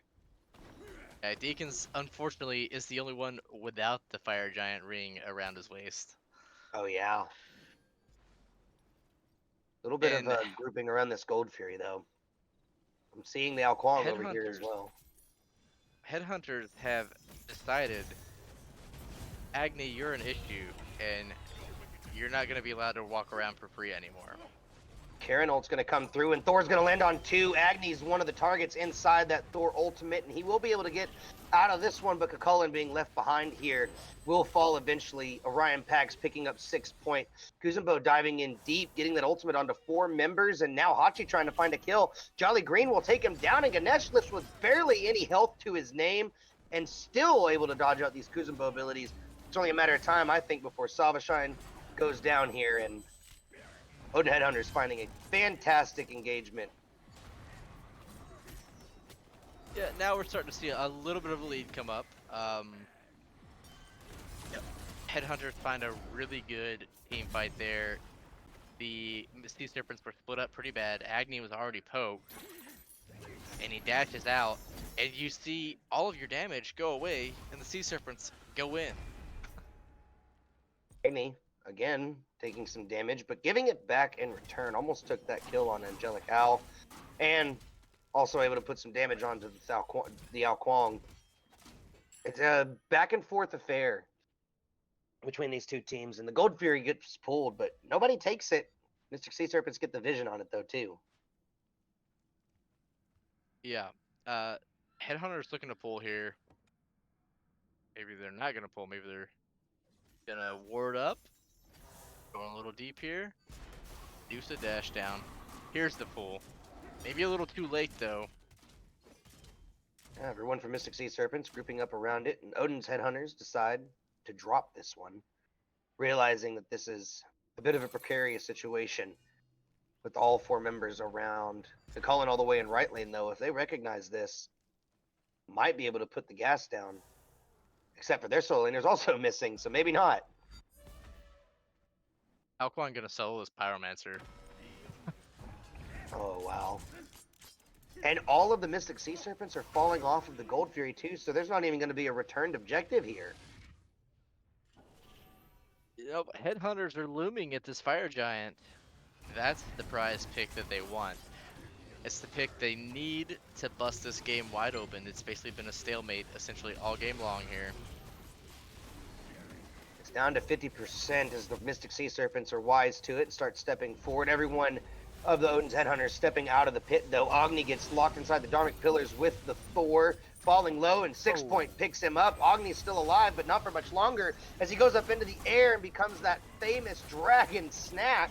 Tsukiyomi diving in deep, trying to find one of these backliners, but an Ao Kwang's going to show up and put that dream to rest.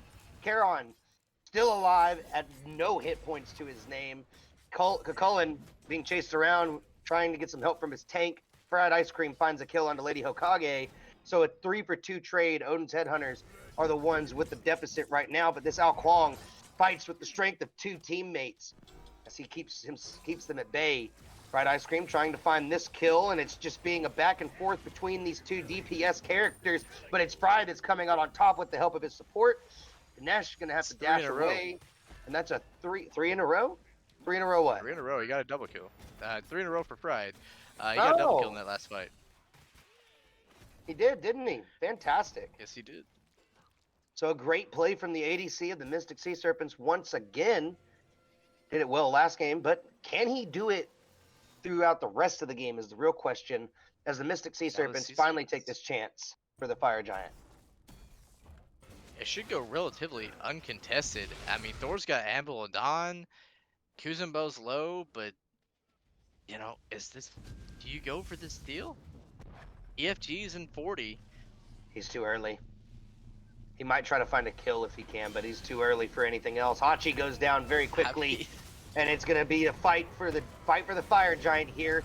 Karinol off the mark on the Fire Giant. Agni's the only one looking at it. Angelic Owl will find another kill, but the Mystic Sea Serpents are able to confirm that Fire Giant here. But it's just the jungle and mid there left alive.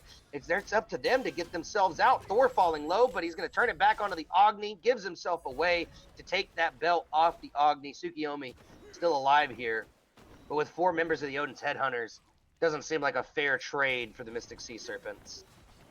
No, Thor definitely came in huge there. He made a risky play, timed it to get a kill. Ganesha comes in with the pillars, and that was all she wrote. Yeah, they got Fire Giant, but all the key players that needed it don't have it. And now they're going to turn their attentions to this beacon. Tried to siege the tier 2, but Kuzenbo does a good job body blocking those autos from Medusa and pushing them all out of that tower. But beacon significantly weakens it, and it's a Primal Fury being looked at right now by the Odin's Headhunters. So this Ao Kuang solo, 10, 4, and 4. Reverse 6 comes out.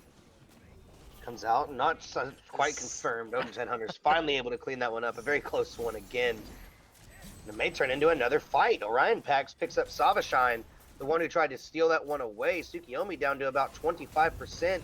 He's going to use the ultimate and try and turn some of this damage back, probably realizing he's dead. Jolly finds a kill. Fried finds one. Fried finds two. Now turning his attention to the Ao Kuang, but Thor has shown up, and he's trying to kill this ADC before it becomes too much of a problem. Up into the air, going to try and land on this Hachi, I'm assuming. Might be able to get it. Does not, but there's the Ao Kuang waiting in the wings and blocks the dash from the Agni as well. He's not out of this one yet. Dash is on cooldown. Ao Kuang trying to find this kill, but no divine means that there's no way to stop this healing from Orion Pax, and he will go down. Yeah, no anti-heal into this it's criminal, man. The only one that's got anti-heal there is your ADC. Ooh. That's a little tough. I mean, you get That's not the greatest Kukulkan either. has it. Your Kukulkan's got it. Oh, well, I missed the brawlers, but Suki was dead. Kukulkan's got it, but he was too busy chasing down a kill, so we don't count that. I gotta wonder there. I think 6 points better off hanging back with his backline there instead of chasing after that kill. They gotta do something about this Ao Kuang. Yeah, I'm 13 not, and 4 that's so much. and this Thor's got 12 assists too. Like, he's setting up for his team phenomenally. Our lovely production man, King Balrus here, also hovering that player damage chart. Agni topping it, but it's Ao Kuang following behind. I think that's your answer if you're anything, if anything, for the Mystic Sea Serpents, though. 35,000 player damage, head and shoulders above the rest of everybody in this game. If you're the Mystic Sea Serpents, you're just kind of grouping around this guy. Like you said, at 6 point, might have needed to hang back there, help Deacon out. Fried finds a kill onto Jolly. Thor in the air, but he might be a little too far away to reach this Hachi. He'll instead land down onto the purple buff. It's a huge ultimate down too. They knew it. This Anvil done.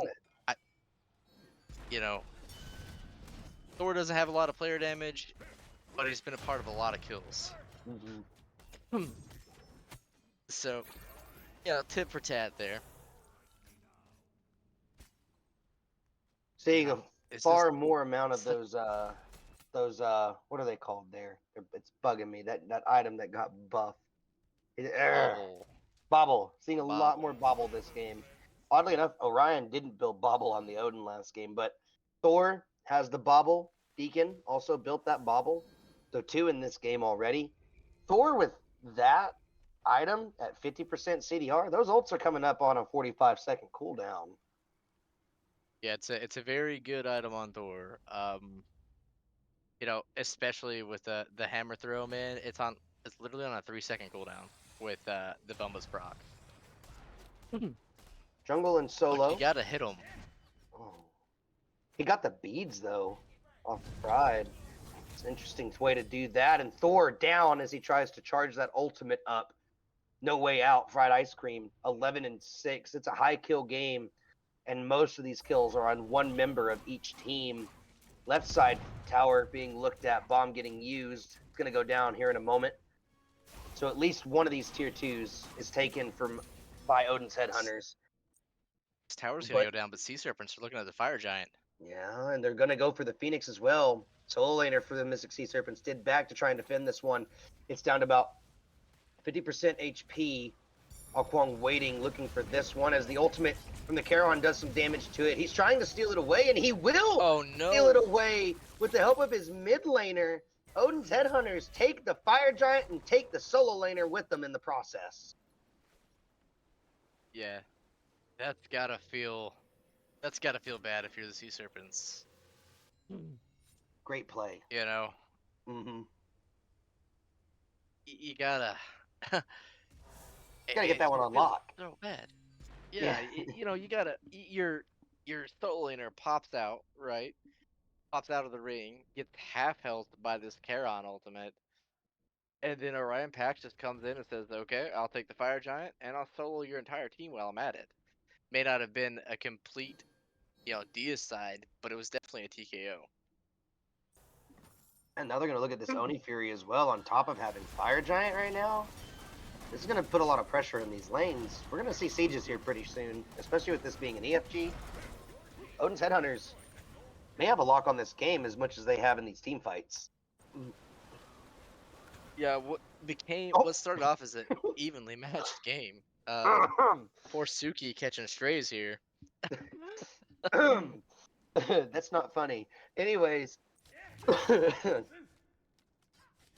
What started off as a relatively easy, even game, and Headhunters have busted it wide open. Now it is 36 minutes in, so the gold difference isn't that big of a deal.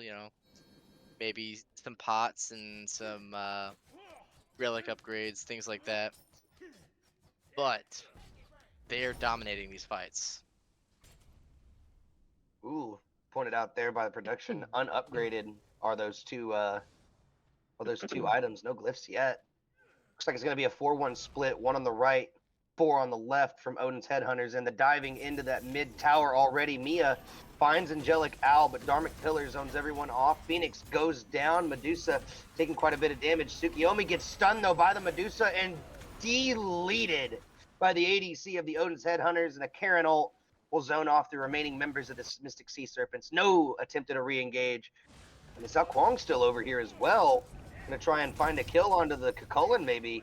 If he can at least find that, there might be even more ability from the Odin's Headhunters to keep this going. But if Mystic Sea Serpents are able to make this rotation, they could just turn it onto him. And the ultimate comes out. Dragon Snack again is 6 point. As Orion Pax finds his 14th kill of the game. 6 Point was putting up a good fight there, but executes, man. And he's looking for It's just more. not fair, bro. It's spotted out by the Hachiman. These guys are going to extend out of their base here a little bit. Important to note that that is a duo side Phoenix that's down. So, meanwhile, the Headhunters are going to grab another bomb. And if it comes down to another Fire Giant, they're going to have to make the call. Do we want to defend our Phoenix? Or do we want to go defend this Fire Giant? I think if you're the Odin's Headhunters here, I'm going to be completely honest with you. You got this wave pushed up already. You need to be here for this. This Fire Giant's going to be a pretty big one, and it could be a game-changing one if you're paying attention. And looks like they're going to use up the last remaining moments of this Fire Giant to potentially siege this right-hand Phoenix, take another one on the bag if they can. Try to get the Tsukiyomi. Almost caught him backing there, but they're going to deward that jungle right there between the mid and right side. Ganesh gets a little bit of poke thrown on him, but that EFG sustain going to keep him in it. Meanwhile, ultimate comes out actually from the Ganesha. Karen ult's going to come through as well. Everyone trying to find a way around this, and a Oh my massive goodness. ultimate from the Medusa traps all three of them in. Kuzenbo falling very low, and he's going to get stunned down by the Ganesh. Jolly Green does fall. Up into the air goes Angelic Owl. Mid Phoenix goes down as well, trying to kill the Agni, but just doesn't connect. Orion Pax picks up the jungle. It's 4 members dead for the Mystic Sea Serpents. Only Fried Ice Cream left alive, and all 3 Phoenixes down. Crazily enough, they're not full committing. Fried going to dive in with the ultimate, dodges the Ganesh dash, but it doesn't matter because Odin's Headhunters have all the damage that they need to finish this game 2-0 and potentially keep themselves out of the gauntlet. Yeah, Somebody clip that Medusa ult. That was crazy. they definitely pulled out of the frying pan a little bit there, and they made some really good adjustments mid game there too. You know, Production's pointing out the 16-4 Alquang, but Yeah. Pax was putting in work. He did it all game. We saw it all game long. They identified the mid-game issue was the Agni. They dealt with the Agni. Fried was starting to come up there. No slash there. 11-6-6, nothing to be ashamed of. It all came down to those team fights, and Headhunters were just playing it better. They Yeah, had they had the Medusa ult, they had the pillars to lock them in, they had the Anvil of Dawn, the Charon ult just to is the cherry on top, and then you have this Alquang that just kind of got to do whatever he wanted all game long. yeah. Everything from Odin's Headhunters just looked good. I even the 5-7 scoreline from Angelic Owl, still getting those 16 assists. Lady Hokage not having the best game in the world, but still had one amazing moment in that game that helped them win it. So, I mean, everyone from Odin's Headhunters on the same page and playing well. Mystic Sea Serpents definitely kicking themselves in the rear about this one. Didn't get the outcome that they wanted. And sometimes that's just the way it goes, man. You give it your best shot, and occasionally your best shot just isn't enough. And I think that's the case for Mystic Sea Serpents here. Your best shot just wasn't enough. And I mean, if this is how the Odin's Headhunters are looking, I don't think it matters how the bracket looks going into the gauntlet. I think Odin's Headhunters have a very strong case if they do end up in the gauntlet based on how seeding works throughout the rest of this week. And just the same, if they make it out of gauntlet, they have a very strong case to be making it past quarter and maybe even semifinals. I mean, we're in week 9, folks. This is a very standout game from Odin's Headhunters here. Yeah, I'm gonna go ahead and say MVP of the set has got to be Orion Pax. He just runs the Mhm. game both games. That's a very fair award given, and all the awards that we have time to give here as we start to close this one out. Make sure y'all stick around or make sure y'all come back tomorrow. Look at the schedule here. You're going to have a game tomorrow that also is very important about standings, but not so much in the case of the gauntlet. This was a fight for that seeding between first, second, and third. It's going to be between Baba's Kitchen and Ice Age tomorrow at 8 o'clock. So make sure you're here for that. It'll be C Neptune and Ruler of Men on that cast. But that's not going to be until another 22 hours from now. So just make sure you all guys are on time for that one. But until then, I'm Freaky G, joined here by Barry Toppings and King Balrus, also just doing a fantastic job of spectating for us. So we'll see you guys tomorrow night. But until then, be safe.